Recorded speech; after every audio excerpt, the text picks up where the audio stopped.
Millions of private gun owners are living in fear that they will be disarmed and left defenseless by legislation in the making. We speak to Jonathan Deal, the founder of Safe Citizen. Welcome, Jonathan. Welcome. Thank you very much, Chris. It's great to be with you. And if I may just take a very brief moment to contextualize this discussion right at the beginning and say to anybody that is exposed to this interview, if you can think at some stage today or 10 years in the future where any member of your family, any of your friends, any of their families, and anybody else in South Africa who might cherish the notion of one day being able to choose to apply to own a firearm, this is a really important interview to listen to and a really important message to spread. Jonathan, what are the latest developments with regards to the proposed amendments to the Firearms Control Act? Chris, we have a situation where the act is now being debated by an organization ostensibly positioned to discuss trade and industry matters, NEDLAC. And next week, Monday, on the 10th of November, there will be, I just love this word, a hybrid dialogue, some new term that's been coined by some talking head to make it sound good. And this will essentially be amongst business people and corporate structures. Interestingly enough, towards the end of October, there was a sudden flurry of invitations from NEDLAC to various people in the firearms fraternity, but by no means to the entire public or to all the interested and affected stakeholders who ought to be there. You have had a big problem with NEDLAC's role. Absolutely. They've been working on it since March, I can prove since March 2025 in secret, behind the scenes with the civilian secretariat. And in August, it came to our attention because a member of BUSA, Business Unity South Africa, shared a letter that they had received as a BUSA member with one of our members in the firearms fraternity. And that was an invitation by NEDLAC to BUSA members to come and discuss this Firearms Control Amendment Bill, ostensibly to rubber stamp it and send it back to the government saying that this fits all sizes in South Africa. So you were not initially invited? None of us were invited. The public still haven't been invited. Many stakeholders haven't been invited, and there are many critical people in the firearms fraternity with expert knowledge of this subject that have not been invited. So in no ways, even next week on Monday, does this get close to ticking the box on stakeholder engagement or proper public consultation. Let us go to the heart of those amendments, especially the self-defense principle. Thank you. I'd like to also just to put this further into context. There are 3 points around this whole issue. The first is the obvious danger to disarming private citizens, who in South Africa are their own protectors. The second issue at play is the irrational drafting of legislation like this, that if it were to become law, would simply be unenforceable, and I think it would invite public disobedience on a large scale. And thirdly, in closing, when we get to that, is we are a divided nation, and we've actually become accustomed to the ridiculous behavior of the ANC, and we have not ever stood up and said to them, this is enough. I can think of 2 instances in South Africa where possibly this has happened. When Duvenage at OTA had a great success with the toll gates, and the other one was the treatment action campaign. Other than that, we seem to bend a knee before the ANC all the time. So to get into just some detail on the amendments, Safe Citizen has had sight of this amendment bill. And it's going to be necessary just to ask for the patience of your audience for a short while, just to go through the short preamble of this bill so that you understand what the ANC would like us to think as the public is their motivation for this bill. And then look at one specific section, Section 13, which deals with self-defense. Go ahead. Thank you. So this is the preamble.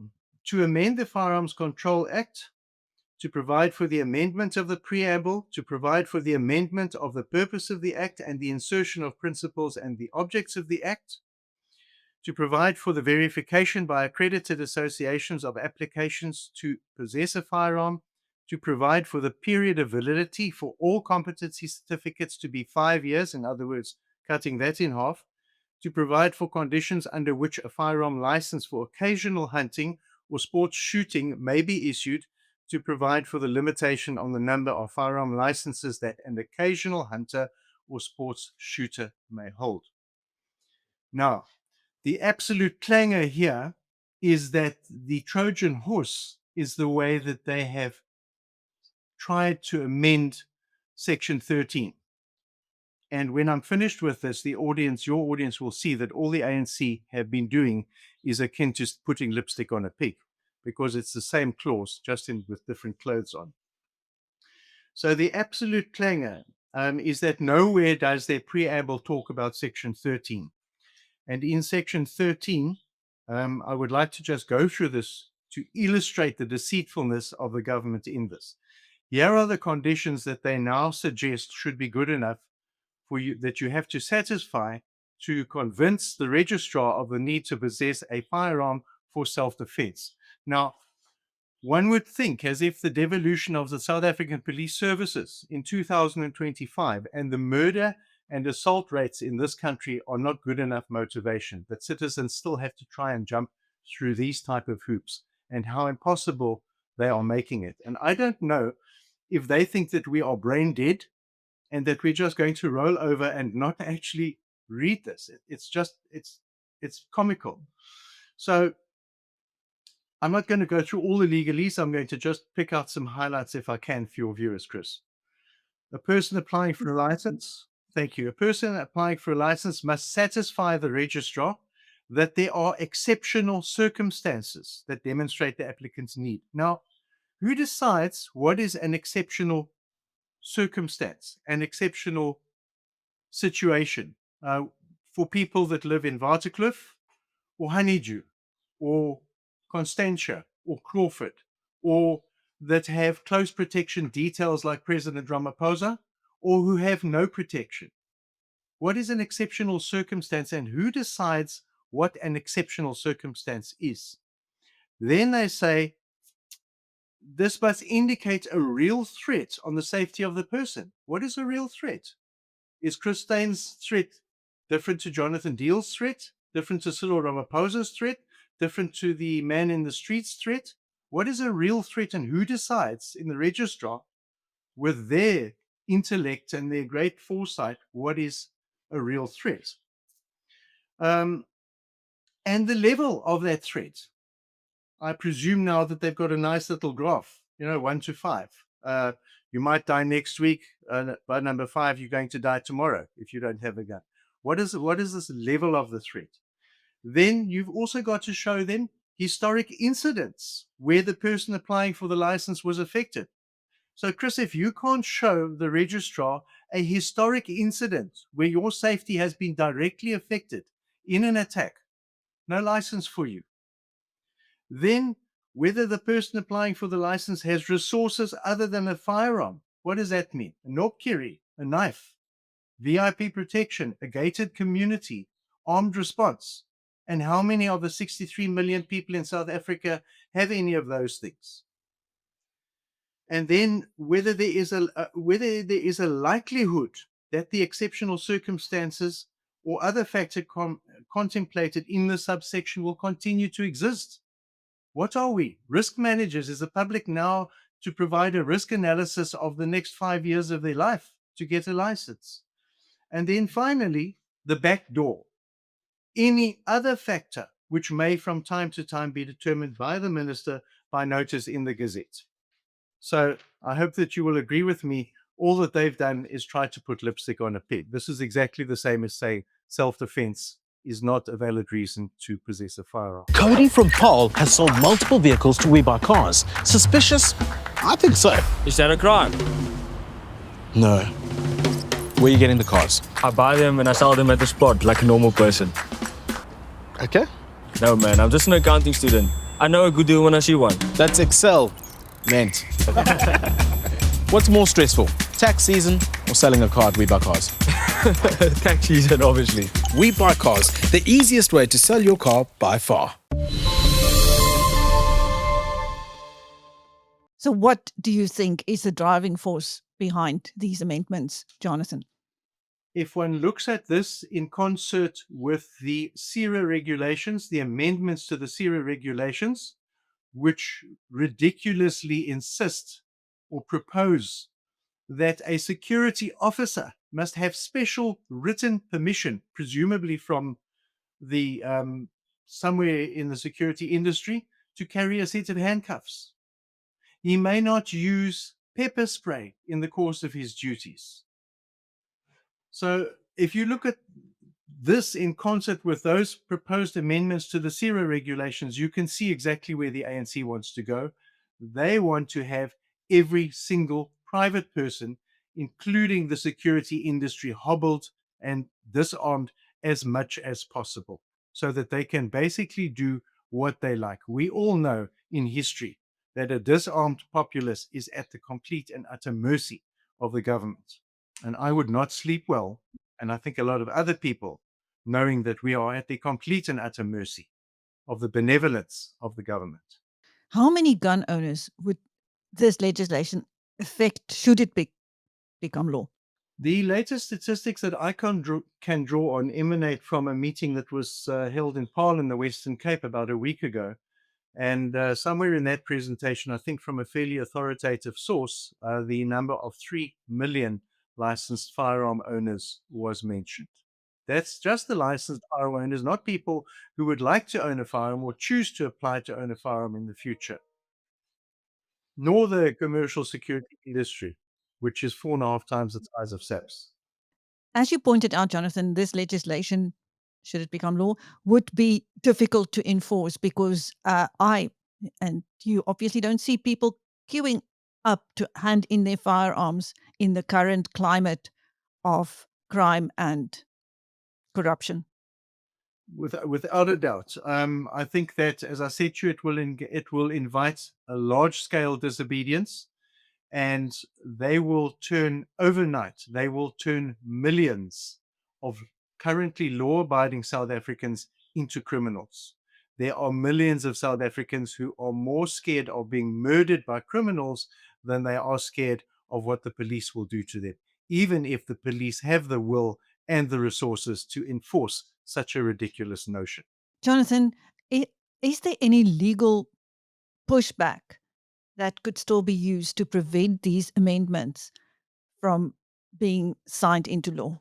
Look, I'm concerned that, as I mentioned earlier, when we are presented with irrational legislation by the state, the first thing that we do, irrespective of what industry or sector of trade we're in, is we go into analysis paralysis around these amendments, and we go rushing off to brief lawyers.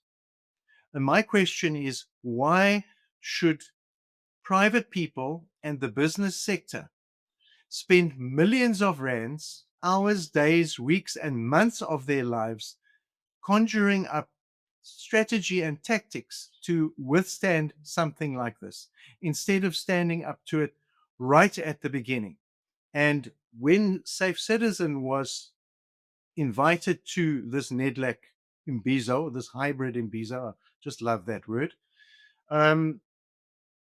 we wrote to them and said that we do not regard, or we disregard their status in terms of being able to manage such an intervention. It would be like the firearms community calling a hybrid Imbizo on trade and business issues. We have no expertise in that sector, and we're not entitled to make decisions for the rest of the public on that. So when we received that invitation, we wrote them, said we declined to attend. We will not be attending that. We do not recognize their authority.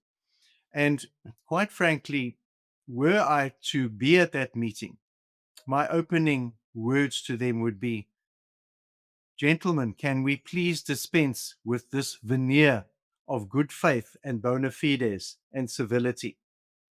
You actually have already decided where you are going with this legislation, and the only reason that you have invited us here is because you are scared that somewhere down the line, some court with some guts will point out to you that your stakeholder engagement or your public participation has been completely illegitimate.